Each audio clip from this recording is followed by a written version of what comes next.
शाहजहाँ की बीवी बहुत हैरान होकर अपने शौहर को बताती है, आपको पता है, जहारा जी को पता है, हमने उनकी चाय पी नहीं थी बल्कि गिरा दी थी। क्योंकि जहारा इन लोगों को इस तरह से अपने घर में बैठे हुए कैमरास के अंदर देख रही होती है जैसे वो कोई मूवी देख रही हो या कोई इंटरेस्टिंग ड्रामा देख रही हो। लेकिन जहारा का शौक भी बहुत आला है, क्योंकि इतना कंटेंट तो किसी मूवी और ड्रामा से भी नहीं मिलता जितना लाइव देखने से मिलता है। चले मैं आपको एक्सप्लेन करके बताता हूँ। क्योंकि जब कोई मूवी या ड्रामा देखा जाता है या तो वो कॉमेडी होता है या वो सीरियस होता है, लेकिन जहारा तो हर टाइम अपने किराएदारों को देखती है जो कभी रोमांस कर रहे होते हैं तो कभी हल्की फुल्की नोक झोंक हो रही होती है और कभी वो लड़ रहे होते हैं और कभी किसी बात पर उदास होंगे और कोई चीज उन्हें तंग कर रही होगी और कभी वो रोमांस में इतना आगे बढ़ जाते होंगे कि जहारा को मजा आता होगा जैसे वो कोई पॉर्न मूवी या पॉर्न ड्रामा देख रही है। लेकिन वो बेचारे तो मियाँ बीवी हैं, उन्हें तो पता ही नहीं है कि उन्हें कोई देख रहा है। अगर आप चाहते हैं पाकिस्तानी ड्रामास के रिव्यूज, रोस्टिंग और प्रेडिक्शंस आपको मिलती रहे तो हमारे इस चैनल को जरूर सब्सक्राइब कर दें, वीडियो को शेयर और लाइक जरूर करें।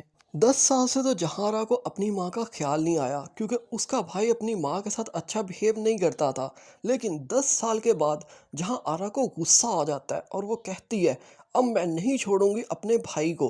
और माँ ने भी अलग से नाटक कर रखा है, वो रोक रही है जहारा को, नहीं नहीं जहारा तुम यहाँ मत आना, तुम्हारा भाई तुम्हारे साथ कहीं बदतमीजी ना करे। जैसे जहारा पाकिस्तान की खातून अव्वल है और अगर इसके साथ बदतमीजी होगी तो ना जाने फिर क्या हो जाएगा। हालांकि होना तो ये चाहिए था जहारा जाती और जाकर अपनी माँ को अपने पास ले आती, क्योंकि उसका तो ना शौहर पास रहता है और ना उसके बच्चे हैं, तो उसको क्या मुश्किल थी अपनी माँ को अपने साथ रखने में। आज तक तो आप लोगों ने सुना होगा, मोहब्बत की नहीं जाती बल्कि हो जाती है। लेकिन इस ड्रामा के राइटर ने सोचा क्यों ना इस लाइन को कहीं और यूज़ किया जाए।